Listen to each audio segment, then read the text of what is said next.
আজকে আমরা পদার্থবিজ্ঞানের নবম দশম শ্রেণীর পদার্থবিজ্ঞানের দ্বিতীয় অধ্যায়ের গতি চ্যাপ্টারের একটা গুরুত্বপূর্ণ ম্যাথ করাবো।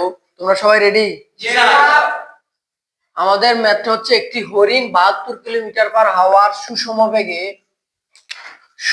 বেগে চলার সময় 75 মিটার পিছনে গাছের আড়ালে লুকিয়ে থাকে একটি বাঘ 1.5 2 সুষম ত্বরণে হরিণটিকে কত সেকেন্ড 30 সেকেন্ড যাবত তারা করলো। বাঘটি হরিণটিকে ধরতে পারবে কিনা গাণিতিকভাবে বিশ্লেষণ করে। এটা হচ্ছে আমাদের ম্যাথ।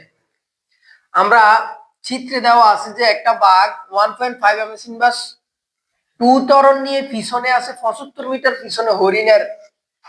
দ্যাট মিন্স এটা ছিল কি স্থির, মানে লুকিয়ে ছিল। আর 72 কিলোমিটার পার আওয়ার বেগে হরিণটি চলছে কত সেকেন্ড 30 সেকেন্ড। তাহলে আমরা এখানে ডাটাগুলো কিন্তু আমি গোল দাগ দিয়ে রেখেছিলাম। তাহলে এগুলো আমরা একটু নেই যে হরিণের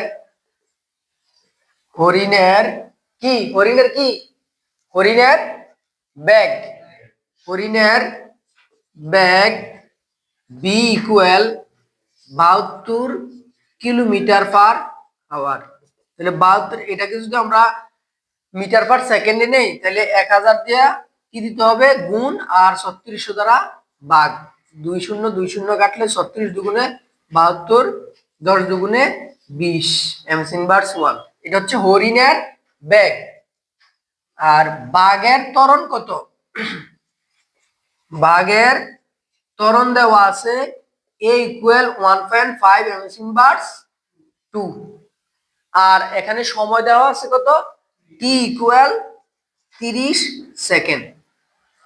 তাহলে আমরা এই ম্যাথটা থেকে আমরা বুঝতে পারতেছি যে হরিণটা কিন্তু তোমার 72 কিলোমিটার পার আওয়ার বেগে 30 সেকেন্ড যাবত চলছে। চলার পরে একটা ডিস্টেন্সে ধরো এই অবস্থানে আসলো। এখন এই অবস্থান থেকে এই বাঘ এই অবস্থান থেকে 1.5 ইনভার্স 2 ত্বরণ নিয়ে আসলে এই হরিণকে অতিক্রম যতটুকু পথ অতিক্রম করছে হরিণ, এই পথ পর্যন্ত বাঘ যেতে পারবে কিনা বা হরিণকে অতিক্রম করতে পারবে কিনা এটা আমরা নির্ণয় করব। তাইলে আমি হরিণের অতিক্রান্ত দূরত্বটা বের করতে পারি। যেহেতু হরিণ সুষম বেগে চলছে, তাহলে হরিণ সুষম বেগের ক্ষেত্রে আমরা অতিক্রান্ত দূরত্বের সূত্র জানি s = bt। তাহলে আমরা লিখতে পারি হরিণের অতিক্রান্ত দূরত্ব যেহেতু সুষম বেগে, তাহলে আমরা লিখতে পারি s1, হরিণের ক্ষেত্রে s1 ধরলাম, bt। তাহলে b এর মান কত? b এর মান বের করলাম কত 20 আর সময় হচ্ছে 30। তাহলে 3 দুগুণে 600 মিটার। তাহলে হরিণটা 72 কিলোমিটার পার আওয়ার বেগে কত দূরত্ব অতিক্রম করছে? ধরো এখানে 600 মিটার পথ অতিক্রম করলো। হরিণের অবস্থান হইল।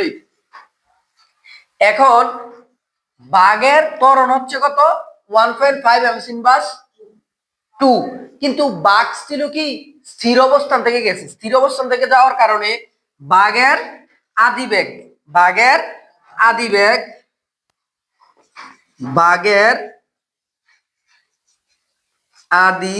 বেগ ইউ ইকুয়াল 0 এমএস ইনভার্স 1। ঠিক আছে? তাইলে আমরা এখান থেকে বুঝতে পারি যে বাঘ হরিণের 75 মিটার দূর থেকে বাঘ যদি হরিণের অবস্থানে আসতে যায় তাহলে বাঘকে কত দূরত্ব অতিক্রম করতে হবে 75। আবার হরিণে যতটুকু পথ অতিক্রম করছে ওইটাও অতিক্রম করতে হবে। তাহলে বাঘ হরিণকে ধরতে হলে কতটুকু পথ অতিক্রম করতে হবে 75 যোগ 600। তাহলে 675 মিটার পথ অতিক্রম করতে হবে কাকে? বাঘ যদি হরিণকে ধরতে হয় বা হরিণের সমদূরত্ব যেতে চায়।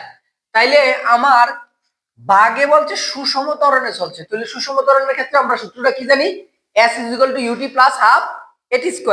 তাইলে আমরা বাঘের অতিক্রান্ত দূরত্ব লিখি। বাঘের অতিক্রান্ত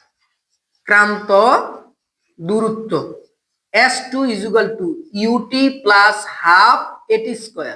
যেহেতু আদি বেগ কত 0, তাইলে ইউটির মানটা হবে 0 আর ½ 1.5 ত্বরণ 155 না, আর হচ্ছে তোমার সময় হচ্ছে 30 হোল স্কয়ার। তাহলে আমরা 2/1.5 ইন্টু কত 30 হোল স্কয়ার মানে এটাকে ক্যালকুলেশন করলে 450, 1.5 ইন্টু 450, 1.5 ইন্টু 450 ক্যালকুলেশন করো, কত আসছে 675 মিটার। দ্যাট মিনস আমরা বাঘের অতিক্রান্ত দূরত্ব আর হরিণের অতিক্রান্ত দূরত্ব এক, তার মানে বাঘ হরিণটিকে ধরতে পারবে। তাহলে এমন আরো জটিল ম্যাথ আমরা এই ক্লাসের মাধ্যমে আপলোড করব। যারা এই নতুন গুরুত্বপূর্ণ ম্যাথ দেখতে চাও আমাদের পাশে থাকবা।